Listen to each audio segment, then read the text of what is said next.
Hey everyone, I'm Nick. I'm Vic. And we're NV Board Gaming, reporting from the summit, or almost the top of Cathedral Rock here.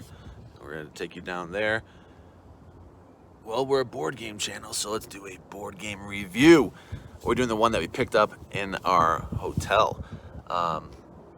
Trekking the National Parks, 2nd edition. Vic, you want to give me some pros and cons of that game? Yeah, so the game is definitely easy to learn. It's quick, it's got a reference card, so I always like a card just to tell me what are my actions and what can I do in this game.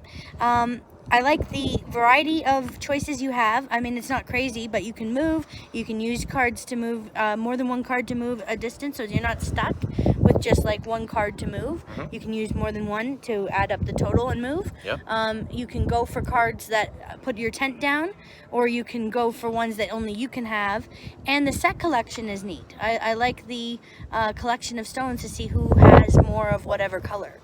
Keeps the game interesting about, making choices. Do I go there to get the stone color, or do I go to this other place to get the points from the park card? Yep. I'll give you a brief rundown of how you play.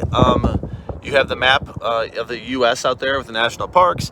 You have stones on each of these maps. There are, like Vic says, set collection. Whoever's the most of whatever stones. Different stones are worth different values. So on your action, you can either take a card from the market.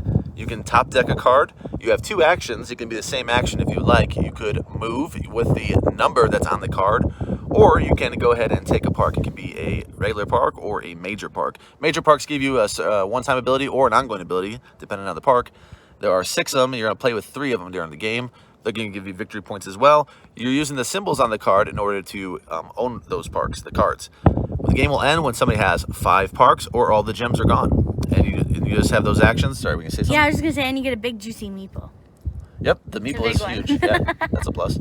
Sorry, you cannot move over or past an opponent, so they could block you out of certain spots. But I don't know of any hand limit. I didn't notice a hand limit in the game, so you can just keep drawing cards.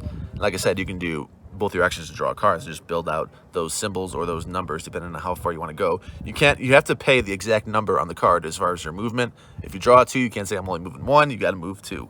So you might want to go ahead and draft a 1 if you need it that bad. Right when you get it, you get the gem. That's how you play. I like the components. Yeah. I like the look of the game. The weight is low, so know that. If you're looking for a light game, this might be for you.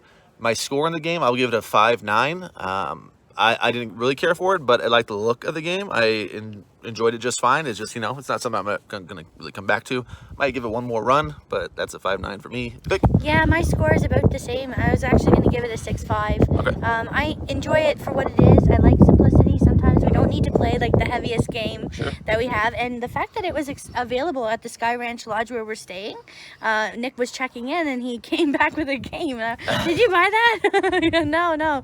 They had it in the lobby for me to play with some other games. And that was probably the best one. I know Nick always picks the best. Yeah, there wasn't anything else that appealed to me that I either hadn't played or, it was more of a mainstream game that, who cares? But it fits on our table, too, at the hotel. I mean, it's not the smallest game, but it's also good. It's not a table hog. No, it's normal game.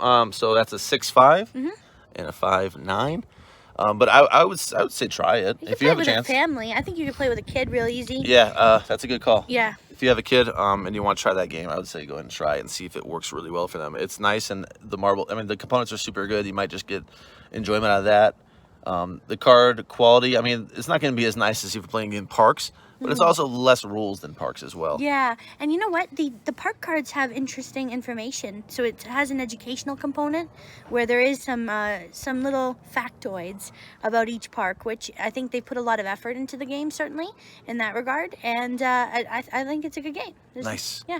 Well, we squeezed out a review on top of this rock, and I'll give you one last look. I know we're going to be uploading a lot of our content, so there's going to be other videos that show day 1, day 2, and all that places where we went.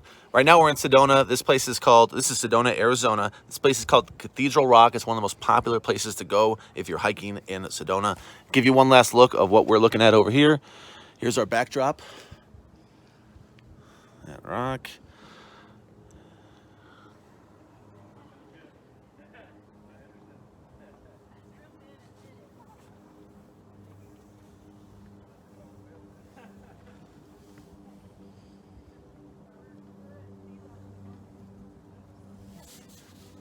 This is where we just walked to get around.